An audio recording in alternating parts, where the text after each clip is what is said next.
I got a call from the city of Detroit, mayor's office, and the mayor said, Florice, I need you to go and help some Detroit citizens who just got ripped off. And I said, Mayor, what are you talking about? And he said, well, this company came to town and said, we'll buy up about 5,000 or 6,000 houses, and in turn, we're going to help people realize the American dream. So that's what the company said. In fact, the company came to town, entered into what we call land contracts, because they knew that people did not have the appropriate credit scores and the like. So they entered into land contracts so that people could actually ultimately reach the point where they could come to PNC Bank and get a mortgage. Well, in turn, instead of doing just that and helping people to enhance their credit and to prepare to become homeowners, this company set up another company, an appraisal firm, that looked at those houses, and by now you've probably heard that one of the steps in the real estate process is to appraise the house to figure out what it's worth, because prior to that, the bank can't tell you how much money you can borrow. So this company set up its own appraisal firm. So those houses that were valued probably at $60,000 at that point were suddenly worth $250,000, because this appraisal firm that the company created, if you will, rerouted the real numbers. At the same time, the appraisal firm, or this particular company, set up its own mortgage company. And based upon this higher appraised amount, completely violated all of the rules of the housing process. So instead of evaluating, you can get up to 80% of $60,000, right? Or $48,000. What did they do but say, no, suddenly this house is worth $250,000. Now all the while, these people were thinking that they were preparing to buy this house themselves. They didn't know that behind the scenes, this company was defrauding not only them, but the whole mortgage and real estate process itself. Okay? So what did they do but for every house now worth $250,000, through the mortgage company, they kept pulling money out. This artificial money. Then, as we call it in the industry, they were selling the paper based upon these artificial numbers. Now, I got the call because I'm a veteran real estate lawyer and law professor. And I often get the call when something needs to be fixed. So they said, Florice, get over there, see how we can stop the blood. Because people were trying to begin the process that you're here for. Their dream was to own their own home, and here we had a company that came, frankly, from Texas into the Detroit area and defrauded each and every one of those families. And I was brought to tears. I couldn't believe it.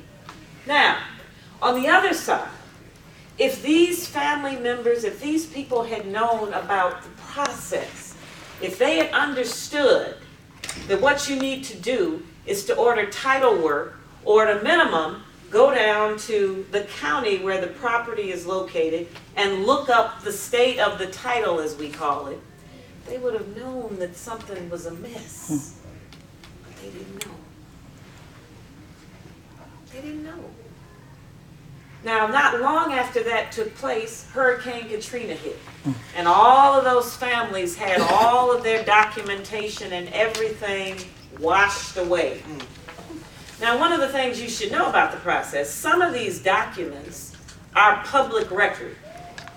So you don't lose everything, because your mortgage is going to be recorded, right? Bank isn't going to just give you a mortgage.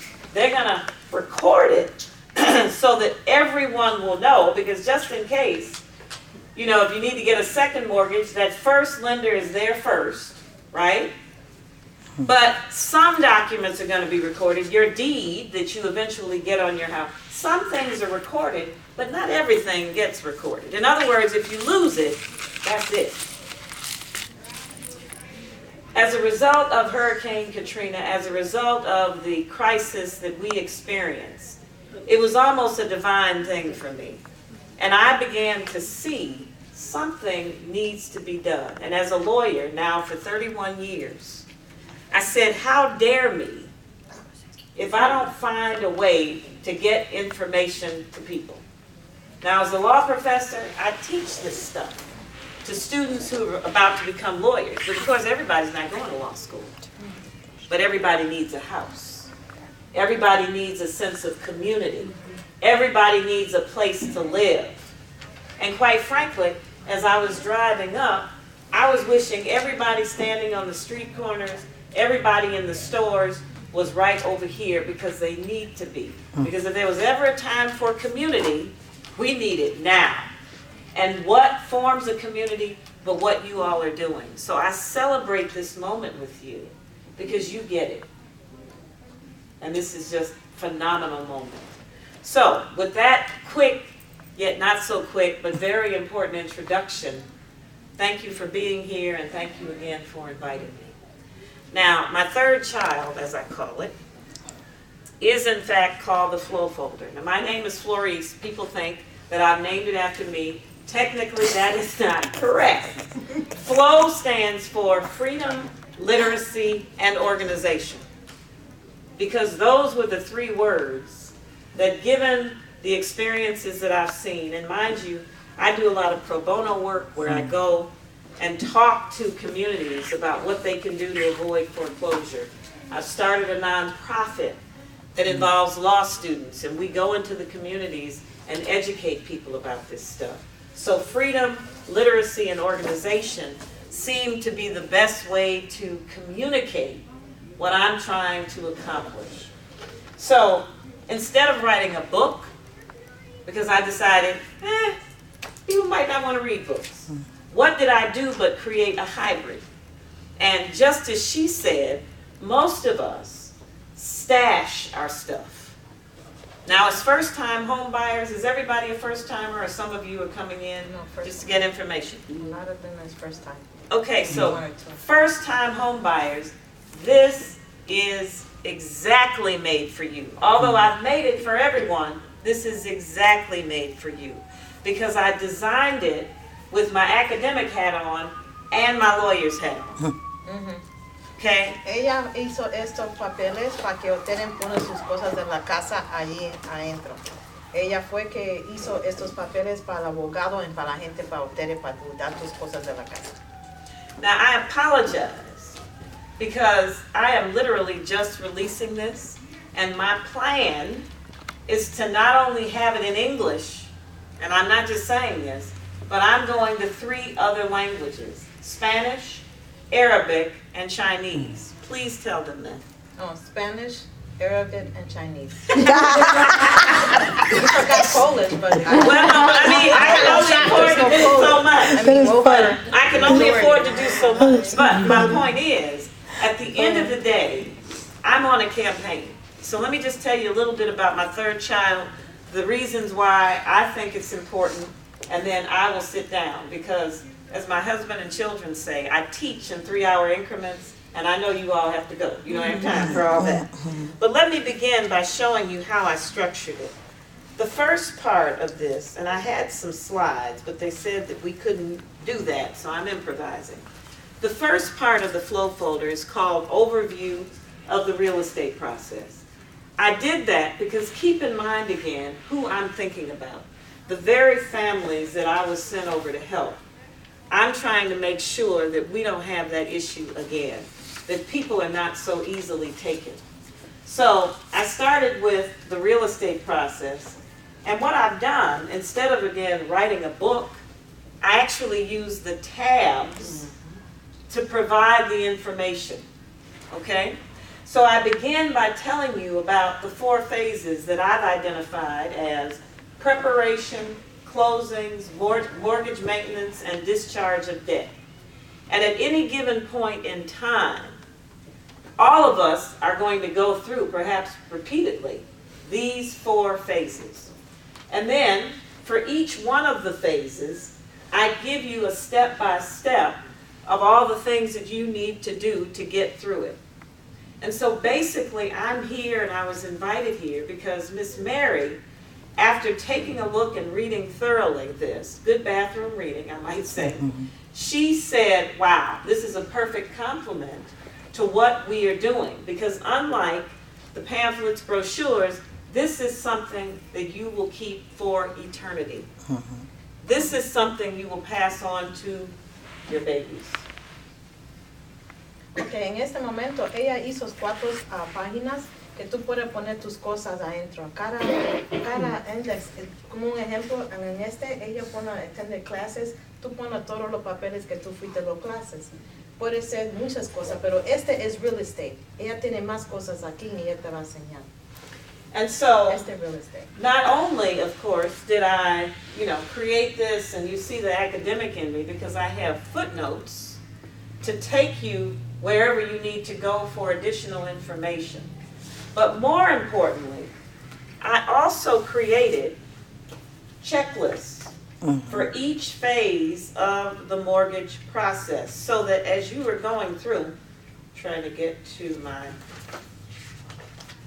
list, for each one of the phases, I created the checklist, and these are perforated. So as you're going through, you can, for example, check off everything that you've done. And of course, I'm not saying this is all you need to do, but at least you have the basics to get started. And once you do it, you can then put it behind the appropriate tab in that preliminary section. So you've got, probably about 20 pages worth of checklists. Now, I just happen to know, at least in Michigan, so I'm going to take a chance, that one of the things that I propose in here, PNC Bank has set up. And that is, to the extent that you are attempting to finance this, the bank will look at, as the young woman said before, how much money you have, and they make certain decisions.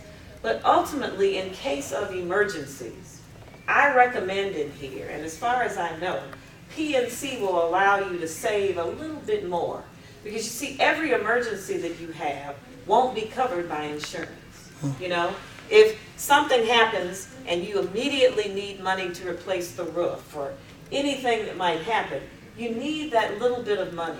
And so in addition to having enough money to pay the mortgage, right, and obviously your other expenses, I also recommend that you have an additional account. Reserves. The reserves. And I believe that PNC Bank will enable you to set up an account so that a little bit can get tucked away. So that's an example of the type of thing that I have here, so that every year you can kind of evaluate. Last year I had to buy a new refrigerator, I had to do this, I had to do that. And that way you're not in a lurch every time something happens. But that just gives you an example of how I operated that. Okay, el PNC tiene, si tú cojas un loan aquí para la casa, parte que tú pasas los pagos, ellos te dejan poner un banco como un bank account. Aparte, para que tú pongas dinero allí, por si acaso tú te enfermas, tú tienes que ir a viaje, no puedes pagar ese bill porque el viaje, tú tienes dinero para eso. Hago un poquito y tú guardas tu dinero, por si acaso de emergencia. Va a ser emergencia un día de algo, nadie no sabe. Okay. Thank you. And so, at the end of the day, in addition to sort of checklisting what you need to do, and see again, I wish the families that I was working with had had this. I also then have all of the other documents that potentially you might need. So, for example, right now you're beginning this process. If you're renting right now, it's not too late. In fact, you're right on schedule, as she indicated, the woman who was speaking, to getting your credit in order. What are the things that you need to do? Well, I start with what I call personal records here. So, for example, I have divided this into different phases, personal records, and you've got the corresponding index for all the documents or potential documents. And for each one of the documents that you need, I ask and answer 3 questions. I tell you what it is. I tell you what purpose it plays in the real estate process, and then I give you tips so that you will know exactly how this is going to be relevant, how this is going to be important, how this is going to potentially impact what you're doing. But then in addition to that, because it's set up as a tab, and I have it on the front and the back and extra pages, this is where you tuck that particular information so you don't have to have it in the tote forever, right? Right. So you can tuck it behind, and heaven forbid we should have a natural disaster. This would be the one thing, because I give you a starting bag, because of course most of us have too much, but at least I want you to get started. You tuck it away so that heaven forbid if you have to leave quickly, you take this with you. Okay? So for each one of these documents, and they go on and on, your credit report, court orders, bankruptcy, divorce, I try to anticipate every potential document. So it doesn't mean everyone will use every one of these, but it does mean that you have a place to put it. Now, it's important now because you're getting started. The bank will be calling you and saying, we need X document. Right? Fine. You pick this up, you go to the bank, you put it out, you get something from the bank, you put it in. Once you get your houses, because we're declaring that, if you need to refinance, let's say the mortgage rates go down, you say, I need to get a better rate, you come in, you start here, many of these documents will need to be updated, but you will have a start. In other words, this, my friends, is my response to what I have witnessed and what I am attempting to change. I want this to be a new normal so that everybody has a chance. Whoops, thank you. So that everybody has a chance at truly enjoying this thing called the American dream of homeownership. Okay? That is so wonderful. Thank you. That is to me, it's what I was telling before. You know you're gonna buy a home, start gathering your documents, because a lot of people, they don't know where their W-2s are, they don't know where their tax returns are. That's right. They don't know where their divorce decree are, Yeah. you know, where it is. So, Right. this is great. This is a starter. And so I won't go on and on because I can, because I say third child because I mean that. I have two wonderful children, but they're 21 and 25, so I needed another child. But seriously, this is my heart, and I am so proud of what you all are doing, and hope that, you know, you will consider this. I mean, the bank is just beginning to take a look at it. I am just releasing it. I am now, and I'll tell this because I've got some young folks here, I am looking at creating an app.